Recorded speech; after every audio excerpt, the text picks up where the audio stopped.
Shabbat Shalom, everyone, and welcome. Jessica and Jillian, you do more than double our joy this morning.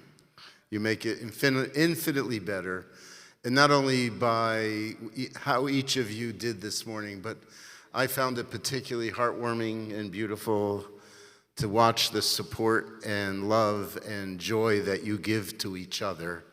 And as you go through your teenage years, may that only continue. I'm sure when you're adults, it will be stronger. The next 10 years are the toughest for you guys. But have you been told that? Yeah. So I want to this morning share a little bit of my struggle.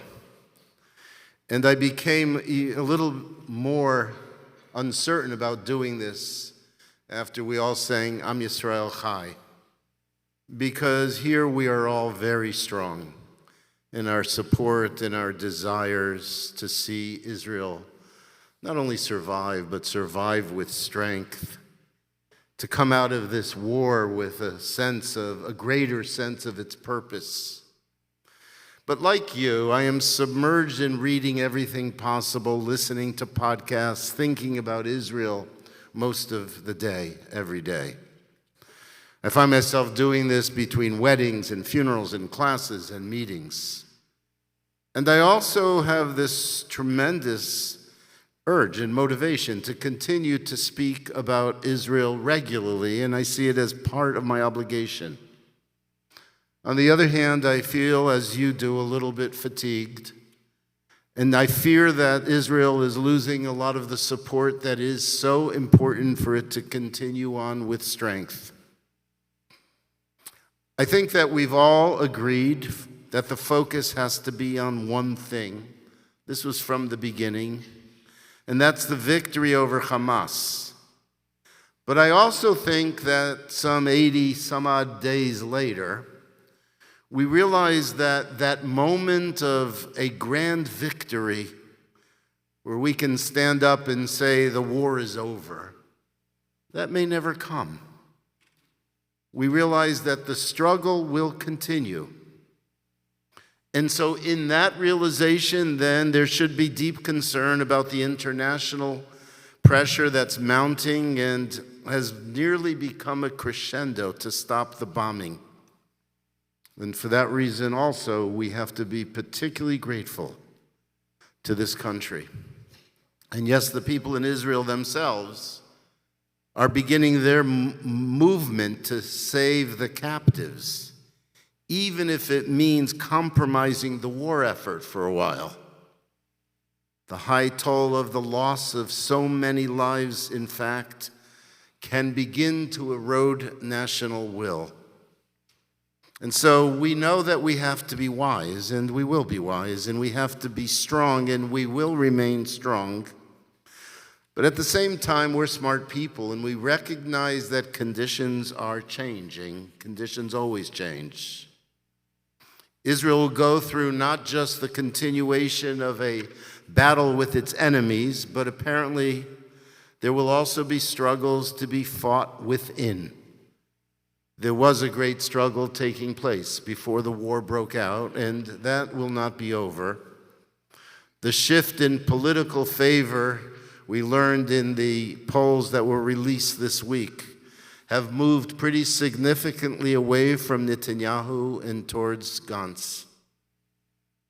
This is not a sermon to be given from thousands of miles away that will raise passions for victory and the morality of our cause, as much as I would desire to see that, but rather to reflect a little bit of the internal battles that exist within us and amongst us, and the uncertainty that resides there. You know, this is the nature of life. There are moments when we do see things as being either or, black or white. And then there are moments where we kind of lose a little bit of, or we gain a different perspective. I'm not exactly sure where we are right now, but I know that we're living with some uncertainty. And it's not just something that I think about, I hear it coming from you. But I believe it's precisely these moments that bring me as a rabbi to our Torah and to our texts. There are times when Israel is threatened that the national fervor of being a Jew grows to a feverish pitch. Nationalism becomes central to Judaism. And yet we know that that has not always been the case, that there are other moments in Jewish history where the focus is on other elements of Jewish peoplehood and Jewish values and Torah. There was a book that was written in the middle 1800s by a German philosopher and thinker named Moses Hess, Hess. The name of the book was Rome and Jerusalem. Hess was involved in the early days of the Zionist movement. He was a labor Zionist. And Rome and Jerusalem was about the fact that the Jews have created extraordinary centers of Jewish life, culture, learning, and influence in the diaspora. He goes all the way back to the time of Jewish life in Rome and talks about how powerful it was. There was a time where the population of Jews in Rome exceeded the population of Jews that were found in ancient Israel. Roman Jewish life exists to this very day. I'm not saying this in any way to make a case for the diaspora, just for a realization that our lives as Jews has always needed to be balanced. And as we stand 100% in our support of Israel, we also know, and I think it was Jillian who said it, that one of the responses, was it Jillian that said it? One of the responses is that we have to continue to learn. That the reaction to the things that are going on has to be that we're not going to let other people define our mission or define our identity. We define that ourselves by our learning, more than our learning, also our behaviors, how we live out the values that we have learned and that we have experienced from previous generations. I know that when I stand here, as much as I said, I feel a compulsion all the time to speak about Israel now. I also know, and you know, I'm not a strategic analyst. I know only what I see in the news and read online. And like you, I'm feeling very mistrustful of most of the news sources these days, and that really bothers me, and it also complicates the situation. And so this thought, as discomforting as it is, brings me now, as a rabbi, to a place of Torah. It brought me to an idea that I first read about in a commentary by Jan Urbach from the Jewish Theological Seminary. And it begins with Jacob. Because we learn that Jacob, although venerated by our tradition, is not always the great guy. He's not always the soft character who studies Torah.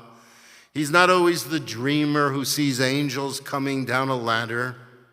It's not always the beautiful Jacob that we embraced in Hebrew school. No, we also learn that Jacob can be and was quite the deceiver, and at times not admirable at all. But he becomes Israel.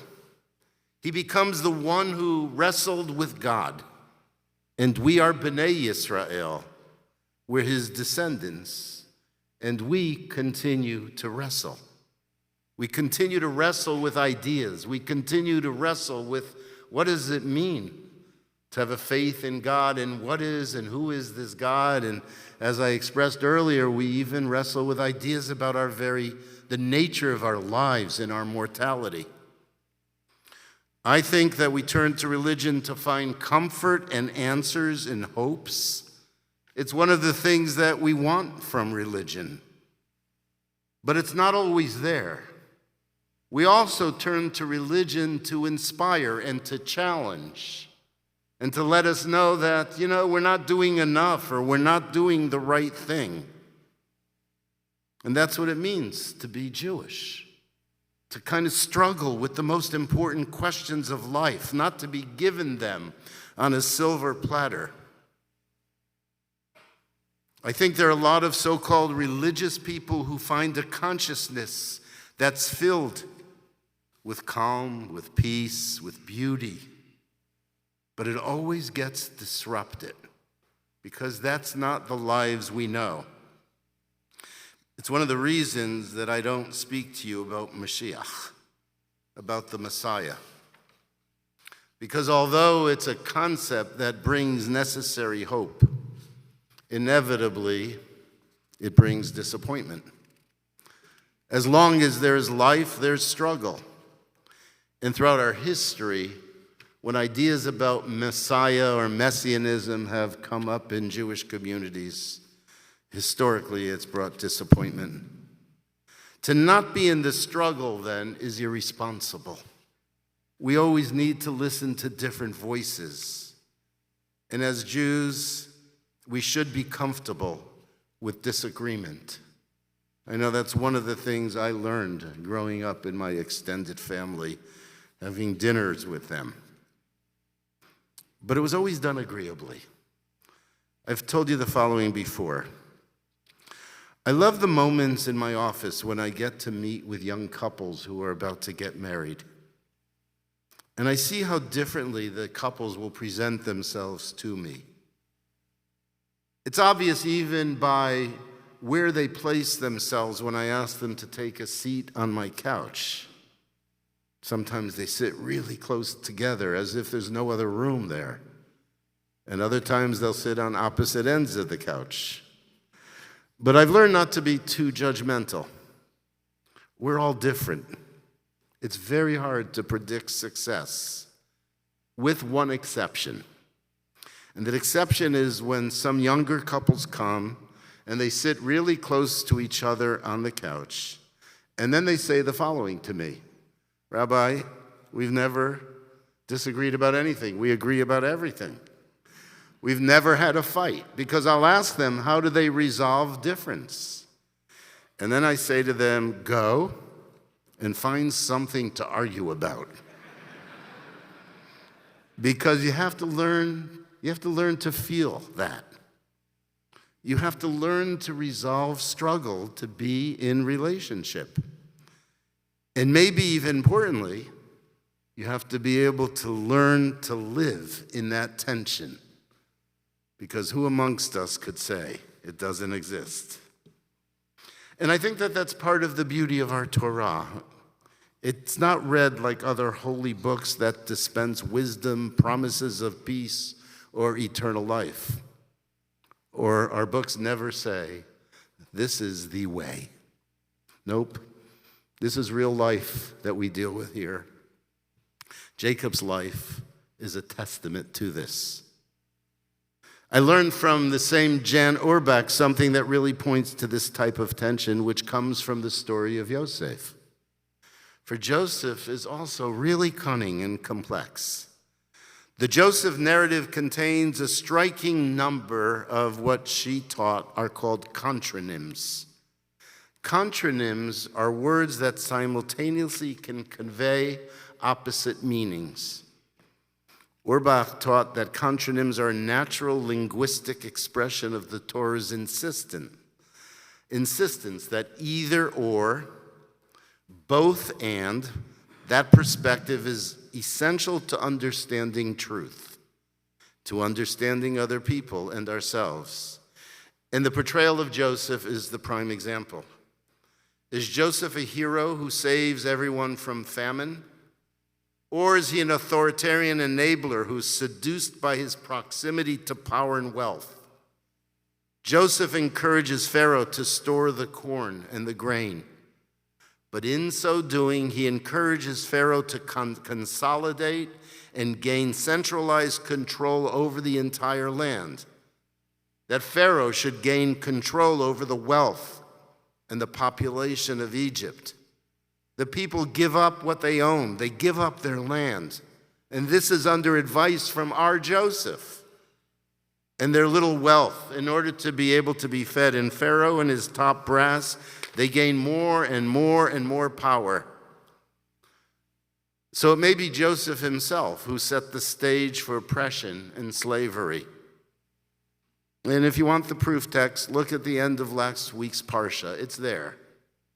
It may sound a little sacrilegious, and along these lines regarding Joseph's character, then we ask, does he test his brothers to gain evidence of their remorse and repentance in order to lead to reconciliation, or is he using his position to exact revenge, toy with his brothers and his father's fears until everybody breaks down? Is he genuinely pious, or does he abuse his charismatic gifts in the service of his own ego, desiring power, invoking God to shore up his position? This is the Joseph, by the way, that Andrew Lloyd Webber portrayed, not his piety, but his brashness, reflective of his uncontrollable ego. Does he truly wield power, or has he surrendered his power, becoming the highest ranking slave to Pharaoh, and thereby being enslaved to his own needs for power? And the answer in every case is yes.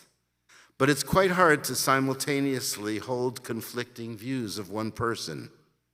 So depending on how we've read Joseph in the past and what we expect from our biblical ancestors and what we've all been taught, the stories that we were all taught, which are important to connect us to these personalities. We ask the questions, do we want to admire and emulate them, or do we want to learn from them and critique them? We as readers are likely to credit some aspects of the story while discounting or not even noticing other details. So I will tell you, I didn't realize that it was Joseph who planted these seeds of slavery so that Pharaoh would gain control of all the land and take it from the people, for over 50 years of reading the story. And then all of a sudden, I saw this in the text. It's real. And I had to balance my sense about who Joseph was, or understand that we also learn from critique. And this is true with people in our lives. We tend to think that people are really good. They're really kind. They're really reliable. They're really humble. There are others who lack the characteristics we value. But the fact is that each and every one of us have good traits and some traits that aren't so good. Each and every one of us and each and every one of the people that we're sitting next to. That's the life that we have to live. That's reality, and we have to find that balance. Most people who need to create the image of people as being either or, binary, they either are the greatest things they've ever known, or they're not so good. Whereas most people are both. We do this especially with our leaders, and in so doing, we do disservice to ourselves. With the Joseph story, we don't study it seriously with significant effort. We tend to construct an artificially smooth narrative of who Joseph was, and that is part of the reality. So Urbach then taught something really interesting. She wrote, the tendency helps explain the most striking contronym in the story. Remember, contronym means two different things.